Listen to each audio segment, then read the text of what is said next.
Oke teman-teman, kita ada di taman lagi. Mau terbang-terbang santai pakai DJI Neo. Aduh, agak silau ya. Jadi kemarin saya baru update firmware terbaru untuk DJI Neo. Di Avata 2, di update firmware terbarunya itu ada fitur power loop teman-teman. Tapi untuk DJI Neo sendiri saya belum ngetes. Tapi sempat saya lihat di channel orang Om Mule, katanya ada power loop, cuma saya belum lihat. Jadi kali ini kita ada di taman, namanya agak unik teman-teman. Ini namanya Taman Tai Ganja. Jangan salpok sama nama tamannya karena memang namanya seperti itu. Saya juga tidak tahu kenapa namanya Tai Ganja. Kali ini kita ada di taman, sekali tadi bawa anak jalan-jalan. Jadi kita mau manasin di Neo karena sudah hampir seminggu lebih saya nggak terbang karena kesibukan. Hari ini kita mau terbang-terbang santai di sekitaran Taman Tai Ganja. Tai Ganja apa Tai Ganja? Nah, ini tamannya teman-teman. Nah, sekarang sudah hampir jam 10. Jadi sudah sepi. Biasanya kalau di pagi itu ini agak ramai. Kalau masih jam 6, jam 7 pagi itu agak ramai, banyak orang yang olahraga. Tapi sekarang sudah hampir jam 10, jadi sudah sepi, sudah agak panas juga. Nah, tamannya ini ada di Kabupaten Sigi teman-teman. Cuma jaraknya dari rumah saya agak dekat, sekitar 20 menit naik motor. Kebetulan di samping taman itu ada Sungai Palu. Nah, di sana Sungai Palu.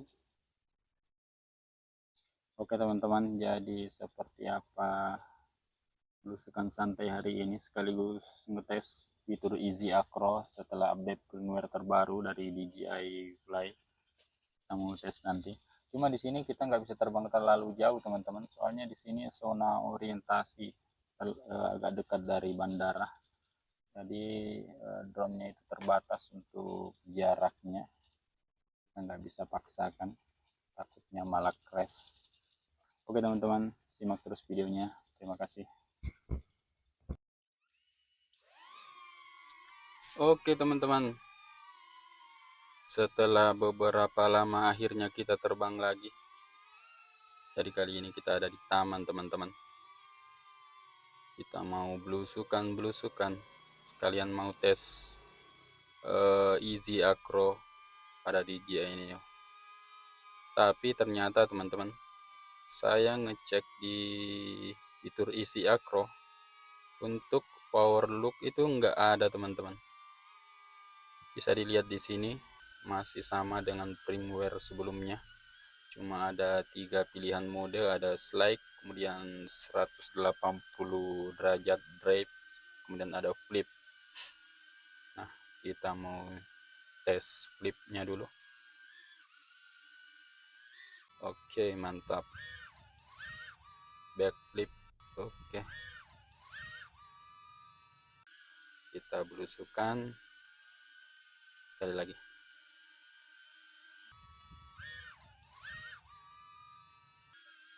Jadi kalau untuk di mode flip itu minimal ketinggiannya di atas 2 meter teman-teman. Kalau di bawah 2 meter dia nggak bisa aktif. Tadi saya ngiranya ada fitur power look seperti yang ada di Avata 2, ternyata nggak ada. Masih sama dengan firmware sebelumnya. Oke, kita belusukan pakai mode sport.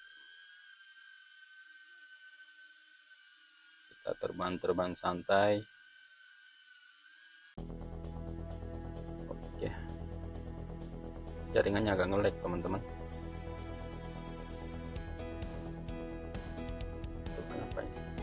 Aduh teman-teman, ini yang saya maksud. Nah, di samping itu muncul peringatan zona bandara, jadi terbangnya nggak bisa jauh teman-teman. Meskipun kita paksa tetap nggak bisa. Jadi kita belusukan rendah saja, sekitar yang dekat-dekat sini.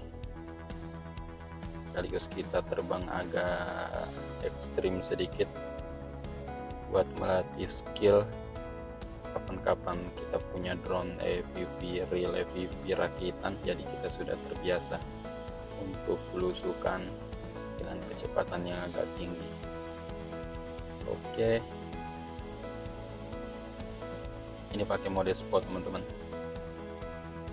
karena dia terbangnya rendah kelihatan agak cepat, tapi kalau terbangnya tinggi pelan. Jadi sekarang kita ada di Taman Tai Ganja, atau orang lebih kenal dengan Taman Karapan Sapi teman-teman. Nah di sini juga ada lapangan karapan sapi. Oke, kita belusukan. Ini sudah nggak banyak orang. Biasanya kalau pagi itu di sini banyak orang teman-teman.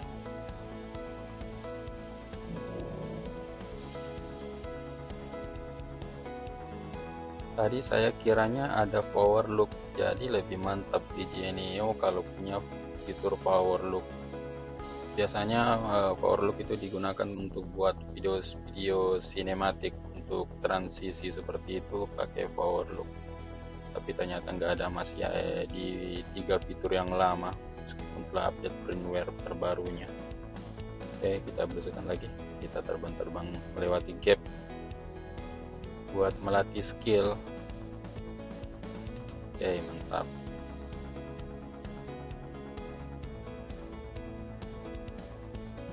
Oke, kondisi anginnya cukup mendukung teman-teman. Nah di samping kanan ini ada Sungai Palu, sungai yang terkenal banyak buaya.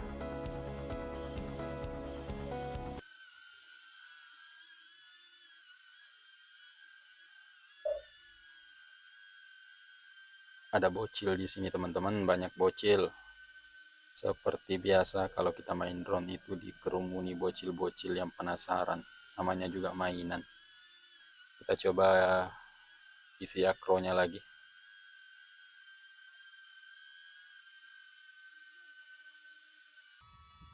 Oke.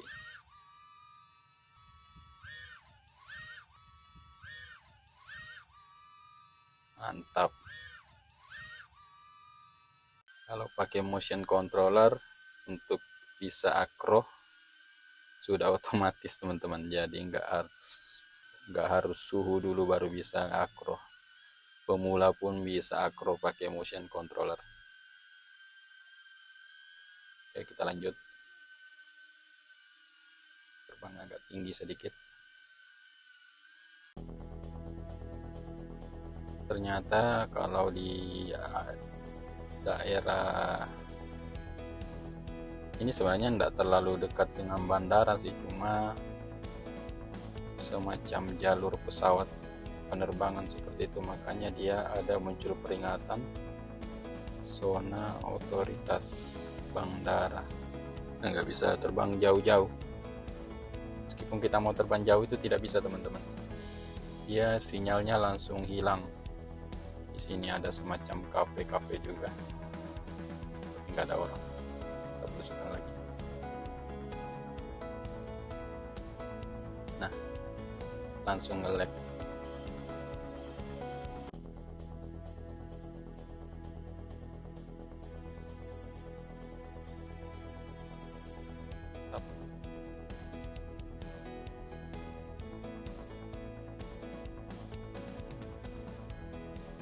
Kita belum sempat beli RC3 buat belajar manual mode, jadi sementara kita pakai motion controller dulu. Oke.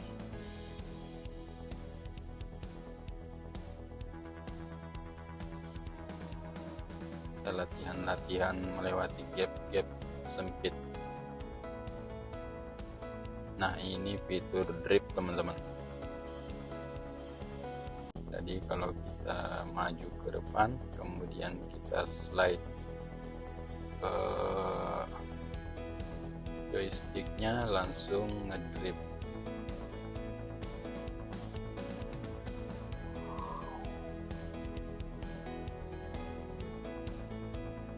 terbang agak kencang.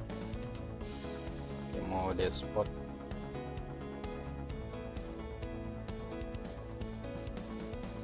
Agak puyeng, rasanya puyeng teman-teman. Nah, ini dia driftnya. Oke, kita tes sekali lagi, kita ngedrift. Mantap, jadi seperti itu. Kita coba terbang tinggi, lewati dua ini sayap apa tanduk, kayak tanduk. Mantap. Terbang agak tinggi. Batas ketinggiannya juga maksimal di beberapa meter itu sudah nge-lag jaringannya. Jadi seperti itu teman-teman. Kalau di daerah zona bandara itu nggak bisa terbang tinggi, terbang jauh itu nggak bisa. Kalau kalian paksakan pasti crash dan jatuh. Jadi kita terbang rendah saja seperti ini, belusukan latihan melewati gap-gap sempit.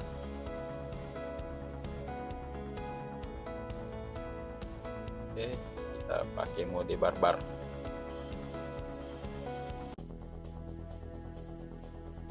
Kebetulan tamannya sepi.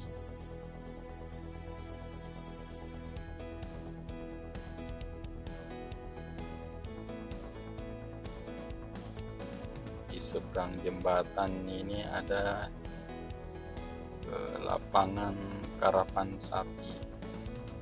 Biasanya ada event karapan sapi. Sekarang nggak ada. Biasanya rame sih kalau ada event kayak gitu.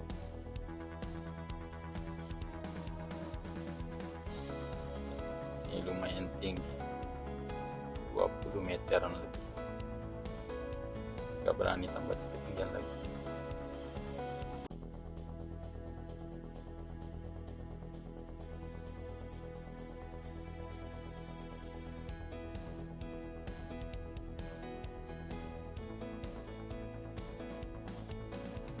Mantap.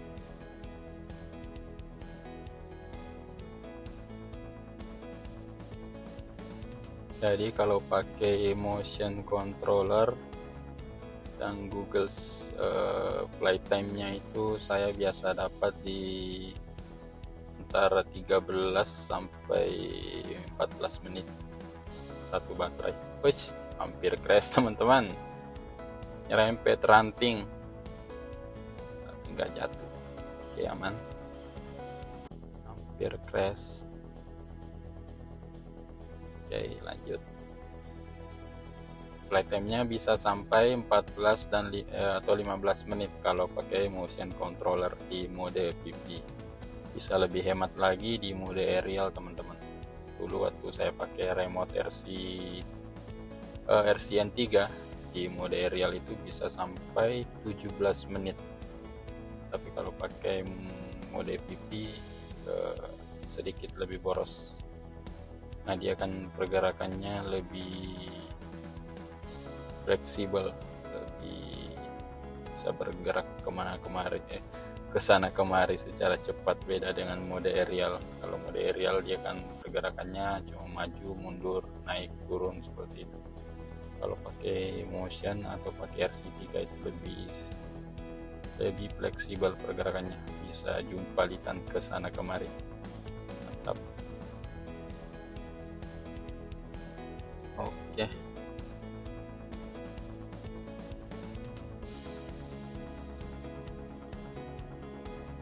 Kita terbang rendah lagi. Ini sudah nggak ada orang, biasanya di sini ramai.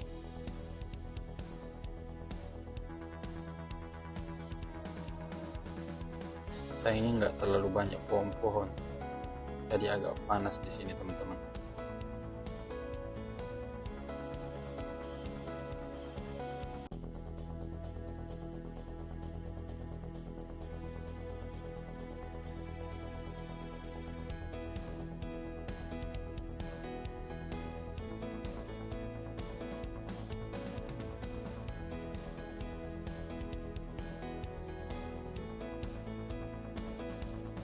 Ya.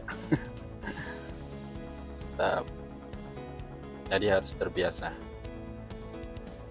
Sebelum kita ngerakit FPV rakitan, kita pakai BGNU dulu untuk latihan belusukan, latihan mode barbar, supaya kalau crash tidak begitu bocor banyak. Karena kalau main EVP teman-teman itu kantong jebol. Main EVP itu asik, tapi bikin kantong jebol. Soalnya main EVP itu agak mahal. Apalagi kalau EVP yang digital bisa mahal sekali. Kita terbang tinggi,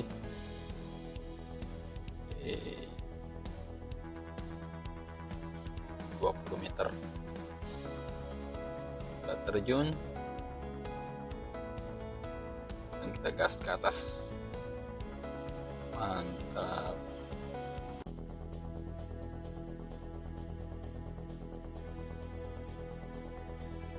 Menghadap ke langit. Nah, ini teman-teman sungainya, sungai yang banyak dihuni buaya. Di sepanjang sungai itu banyak peringatan dilarang berenang. Nah, banyak buayanya teman-teman.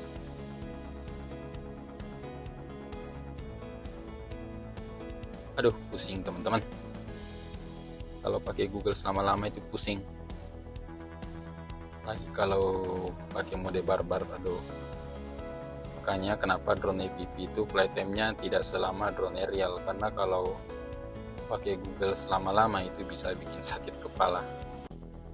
Beda dengan drone aerial yang bisa playtime-nya sampai 30 menit, 35 menit, bahkan di Mini 3 saya itu bisa sampai 45 menit. Tapi kalau drone EVP kayak Avata di Genio maksimal di 18 menit teman-teman. Kalau ada orang yang bisa menerbangkan EVP sampai 30 menit itu suhu itu sudah master. Oke teman-teman, saya sudah mulai pusing. Jadi seperti ini saja videonya. Terima kasih teman-teman telah menonton. Assalamualaikum warahmatullahi wabarakatuh.